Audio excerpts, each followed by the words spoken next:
Hello, everyone. My name is Tamika Williams, and I'm continuing my story time as far as my excuse me, y'all. As far as my where I left off at the where I remembered. Um, so basically, um, I remember I was talking about that I was um, raped by a family member.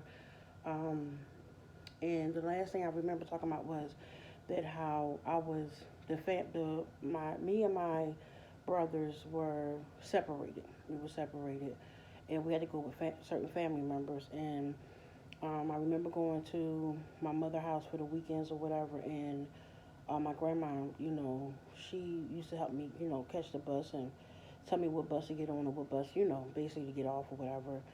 So after I was raped by a family member, um, I was told that the family member that raped me was going to be able to uh, be kicked out of the home because I was there and that happened to me and that shouldn't have happened to me. And so we waited for this person to come, and the person wound up coming, and so he denied everything. Just straight up, he denied everything, even though there was proof, and he denied everything. So I was told that I had to. Now remember, it was excuse me, it was a three-story house, and so in Philadelphia, that's what they basically do. They get a house and they break it up, and you may have you have the stairs, and then you have the second floor, and then you'll have the third floor. And so we lived on, the third floor or whatever. So I was told to go downstairs and I would stay with a family member. Um, and it it hurted. It hurted um, so bad. The pain that I was in at 12, I can't even begin to explain it. It was something that I would never have wished on anyone, not even my enemies. I would have never wished that. I began to feel abandoned. I began to feel um, rejected. I began to feel that I wasn't loved. I began to feel, like, why is this happening to me? Every time that I open up, every time that I let certain people come in, this is the damage that is done to me. I'm a kid, like that's the thing that it still bothers me. Forgive me the way I'm talking. My mouth is hurting, but I'm going to be okay because um, I have to get this out. And so, um, it's certain things that a child shouldn't have to go through. Um, they a parent, family member is supposed to love. They're supposed to protect. They're supposed to stand up because as a child, you can't stand up for for yourself. So you need for someone to stand up for you. And in my case, um, that didn't happen. That didn't happen, and I was devastated. So as time went on, um, I remember one day I was upstairs. He was the person that actually did rape me was eventually put out.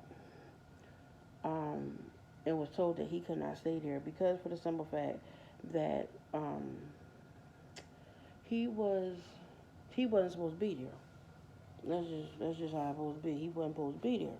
So anyway, one day I'm upstairs and I'm cleaning because I'm able to go back upstairs now, and I'm cleaning up the living room and I hear somebody like bang bang bang bang, boom boom boom boom boom.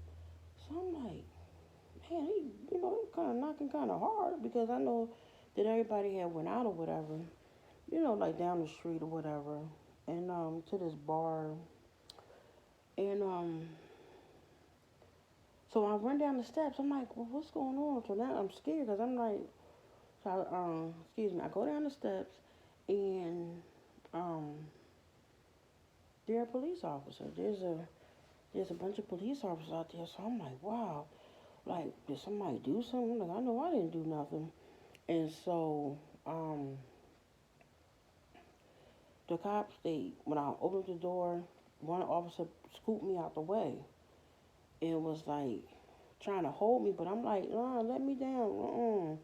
You know, I ain't feeling comfortable with this because for some fact you might try to do something to me. I don't know you. You know, this is what I'm thinking at 12 years old. You see what I'm saying? So next thing I know, they go up in the house and I'm like, but ain't nobody in it. I'm like, it's nobody there. I'm home, you know, by myself, you know, with my brothers or whatever.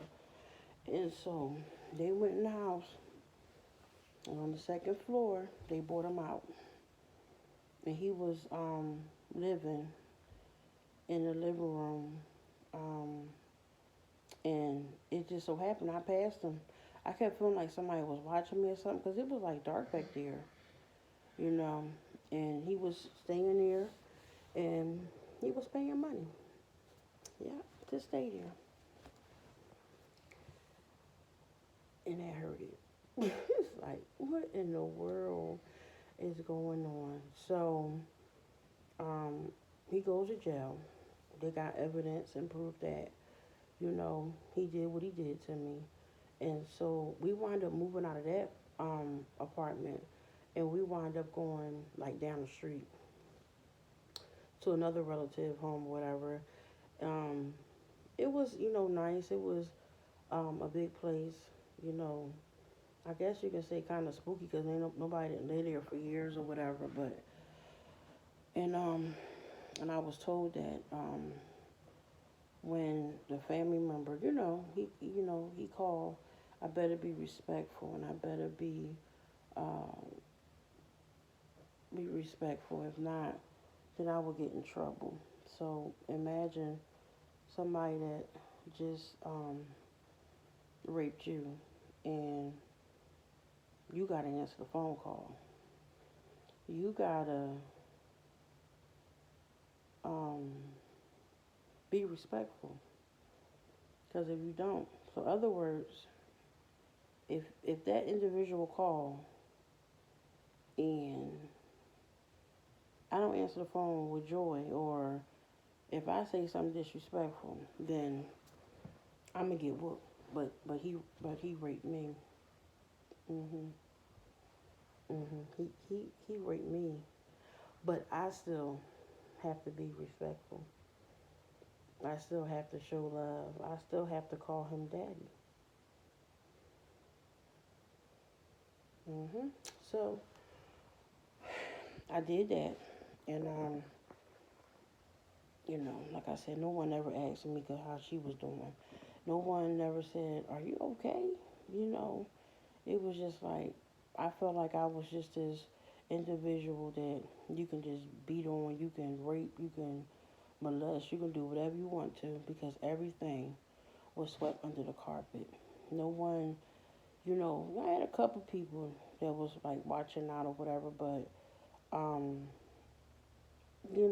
it just seemed like people just didn't care, and I couldn't understand it, and I carried that, you know, up until to now, and had bad relationships because I was abused so much that I began to think that this is what I have to go through.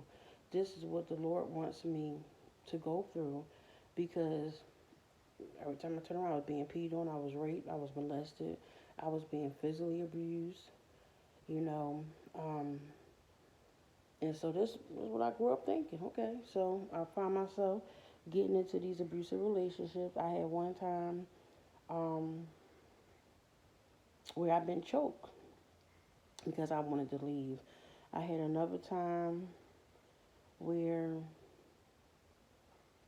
someone thought that one of the exes thought that I went and said or did something and tried to kill me. I had a black eye and everything.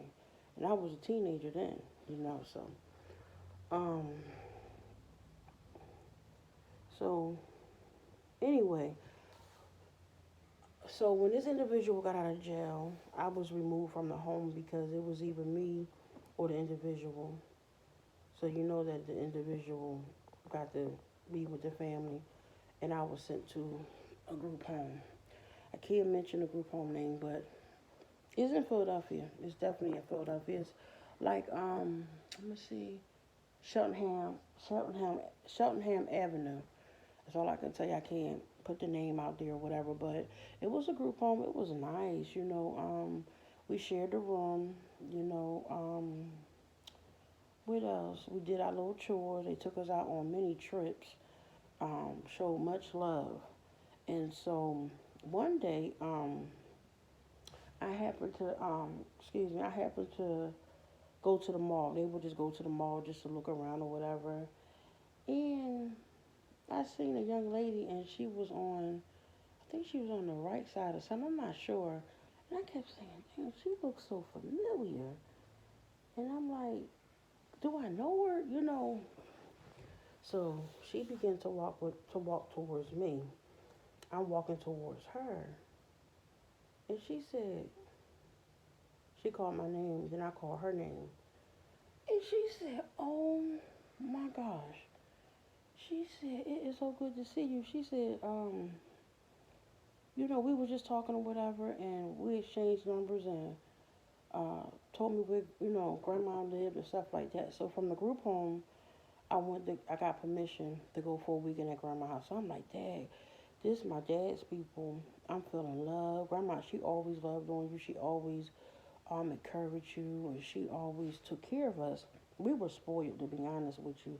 We got our hair done. Um, she would buy so many clothes. You know, she was um, she was strict, but you know, she ain't play no games. You're gonna go to church. You're gonna complete school, and she tried to help us so many times, and you know, being hard headed, being obedient, disobedient. And so I moved in with grandma, and I tried to help grandma as best as I could, because we had like, excuse me, little other cousins. You know, we all lived together, whatever. And I remember when I thought I felt in love, you know, um, and I wound up leaving grandma and going with this dude that I thought um, at the time was the one, but I should have stayed with grandma. And I had to live regret that because I hurt grandma. You know, all she ever tried to do was love me. All she ever tried to do was be there. And so I apologized to her, and I told her that, excuse me, that I shouldn't have did that. You know, that's what I thought was the best choice for me. But see, when you're not loving a first little dude come and say, hey, you're beautiful, hey, you know, because I had chinky eyes and, oh, you know, new meat. Come on, y'all know about that new meat that come on the block. Everybody trying to get, people putting bets and all that stuff. And so I wound up staying with his mom. His mom, I love his mom to this day. I still call her mom to this day. She ain't play no games with us. She made us go to Job Corps. Um, and I went there for 2 years and was able to come back and forth, you know, back and forth home or whatever. And about when I had got out of Job Corps, there was a miscommunication or whatever. Someone said I said something or did something or whatever, and so we began to fight, and I had a black eye.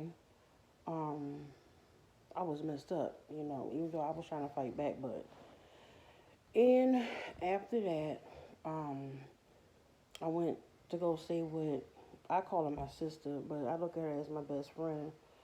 And I stayed with her family.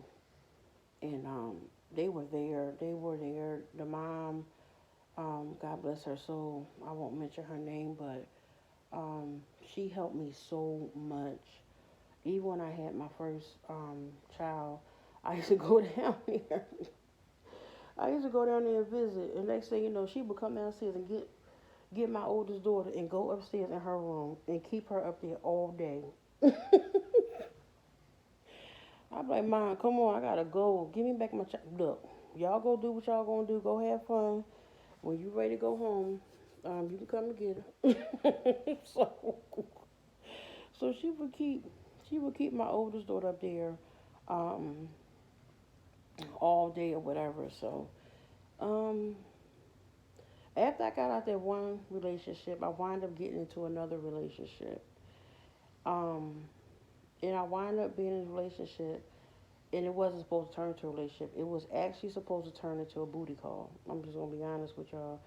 Supposed to have been a booty call, but I wound up pushing it into a relationship, and come to find out that he never wanted to be with me. That he didn't love me.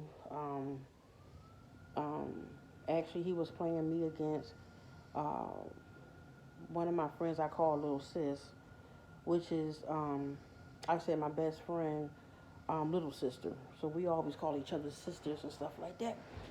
And so, red flags. He gave me the wrong name, gave her the right name. I should have ran then. I should have ran then. You see what I'm saying? Excuse me. And I didn't.